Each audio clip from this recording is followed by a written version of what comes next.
There comes a moment in life, somewhere after the noise has quieted, after the children have grown, after the job titles have faded, when you sit in silence and realize something profound. Peace is more precious than being understood. You reach 68, and suddenly the memories you once held close start playing like old movies in your mind. You remember the arguments you tried to win, the truths you shared thinking it would bring you closer to your family. But instead, it created distance. And that's when the regret creeps in. Not because you lived wrongly, but because you spoke when you should have been silent. This video is for those of you who've crossed the threshold of youth and now crave stillness over storms. It's not about hiding who you are. It's about choosing peace over pride, wisdom over impulse, and serenity over struggle.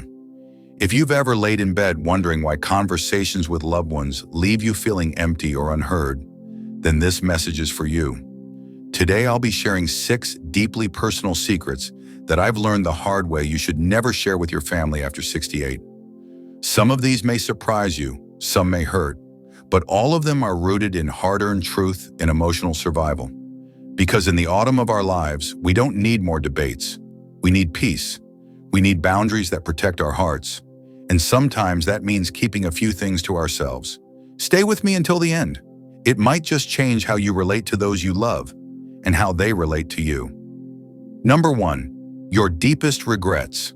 Not every wound needs to be reopened. By the time you turn 68, life has left its marks, some visible, some buried. The biggest mistake many make at this stage is opening up about every deep regret to their children or siblings, hoping for understanding, forgiveness, or closure. But often, instead of healing, it invites judgment or pity. You see, regrets are like old letters, meant to be read in solitude. When you share your deepest regrets, especially those involving past relationships, missed opportunities, or financial missteps, you risk distorting how your family sees you. Suddenly, the strong parent or wise elder is reduced to someone who failed or messed up. And here's the bitter truth. Not everyone is equipped to handle your vulnerability. Psychological studies show that people subconsciously revise their image of you when they learn of your failures, even if unintentionally. It changes how they trust you, depend on you, and value your opinion. One man once told me he shared with his son how he regretted not following his dream of becoming a writer. He thought it would inspire him. Instead, his son started dismissing his career advice. "Why should I listen to someone who never followed his dreams?" he asked. Painful, isn't it? But common. Your regrets matter, but they're for your growth, not your family's judgment. If you must speak of them, do so with grace and distance. Share the lesson, not the lament. Frame it as wisdom, not as a confession, because at 68, your story should be a light, not a burden. Keep your sacred pains close. Let them guide your silence, and choose peace over oversharing. Number 2, your financial details. Not every dollar needs an audience. It might feel natural to open the financial books once you reach a certain age. You want your children to know what they'll inherit, what you've saved, what you don't have. But here's a hard truth. Money changes relationships. When you disclose your financial details, you inadvertently shift the dynamic. You either become the ATM parent or the financial burden. It rarely remains neutral. A retired woman I once knew shared with her daughter that she had a comfortable savings account, enough to last her a few decades. Within a year, the daughter began asking for help with rent, with her kids' tuition, with emergencies. The mother, kind-hearted and generous, gave what she could until she realized the relationship had become transactional. On the flip side, some elders confess their financial struggles, hoping for compassion. What they often get instead is worry, distance, or silent resentment. Their family might start seeing them as a future liability rather than a source of wisdom and love. Studies in behavioral economics confirm this. Once money enters the equation, emotional connection often weakens. At 68, your peace of mind is more important than family dynamics built on bank statements. If you must share, do so in legal and structured ways, through a will, a financial planner, or quiet documents. Not dinner table discussions. Keep the heart of your relationships free from financial entanglement. Protect your peace, because money can build homes, but it can also burn bridges. Number 3, your health fears. Not every ache needs an echo. It's tempting to share every health scare with your family. After all, they care. They love you. But constant updates about every ache, every new diagnosis, every test result can slowly turn love into fatigue. When you're 68, it's natural for the body to change. But dwelling on illness can change how your loved ones see you. Not as the vibrant storyteller, the wise elder, or the strong presence in their lives, but as a patient, someone fragile, someone fading. A woman once told me that after she started sharing every symptom with her children, their calls grew shorter, less frequent. She later overheard her son say, "I just can't handle all the negativity. Every time I call, it's something else." Harsh, but human. Psychologically, people develop avoidance behaviors around discomfort. They begin to distance themselves emotionally to protect their own peace. Now, this doesn't mean you should suffer in silence, but be selective.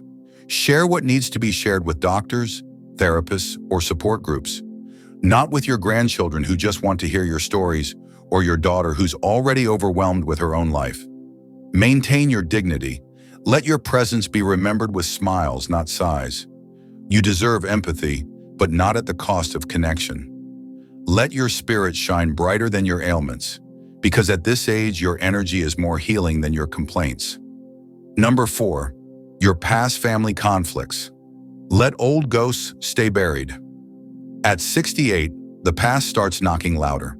You remember the betrayals, the arguments, the rifts, and sometimes you feel the urge to share these wounds with younger family members, thinking it will bring understanding or justice. But here's the truth. Reviving old conflicts only plants new seeds of division. When you tell your children about how their aunt wronged you 30 years ago, or how your sibling betrayed your trust, it doesn't heal the past. It infects the present. You pass on bitterness disguised as storytelling, and suddenly your children carry grudges that were never theirs to bear. A man once confided in me that he told his son about a decades-old dispute with his brother over property. Since then, the son refused to attend family gatherings if that uncle was present. The family grew colder, all because of old pain given new life. Psychologically, unresolved trauma seeks validation. But the family isn't your therapist. The past may still hurt, but your peace depends on letting it stay where it belongs. Unless your story teaches a lesson of forgiveness or growth, don't reshare the poison. Let the new generation build their own relationships, free from your ghosts. You've lived long enough to know some wars aren't worth fighting again. Release the weight. Let silence be your wisdom, and choose love over loyalty to old pain. Number 5, your romantic regrets. Love isn't meant to be measured backward. Love is beautiful and complicated. After 68, many reflect on their past loves. Those who got away, marriages that failed, or passions never pursued. It's human to wonder. What if? But sharing these romantic regrets with your spouse, children, or grandchildren can unintentionally fracture the love they have for you.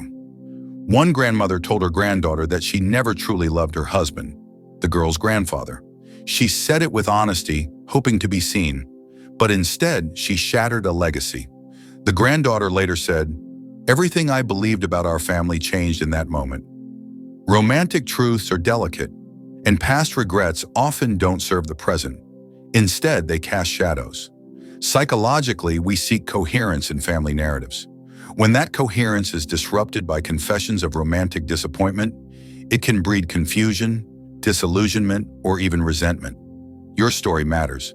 But it matters most when told in ways that build, not break. Keep your past loves sacred. Let their lessons live quietly within you.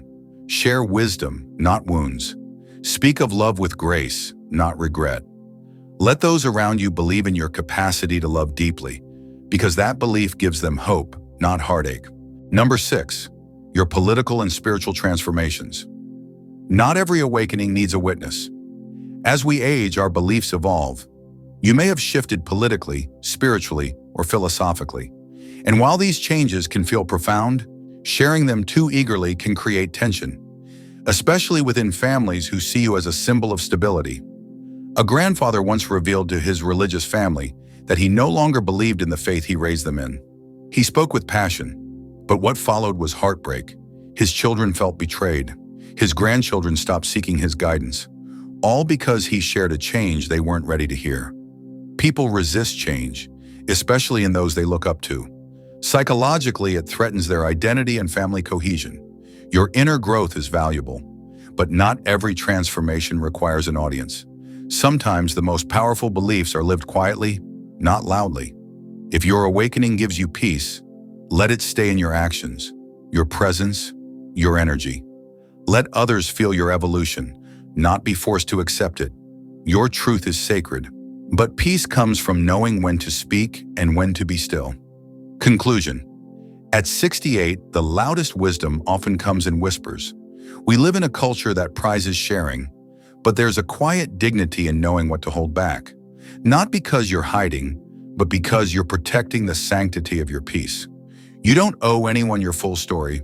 You owe yourself serenity. Some secrets aren't secrets, they're shields. They keep your soul uncluttered, your relationships simpler, and your spirit light. Remember this, your worth isn't defined by your transparency. It's defined by your intention, your grace, and your ability to know when silence serves better than words. So choose peace.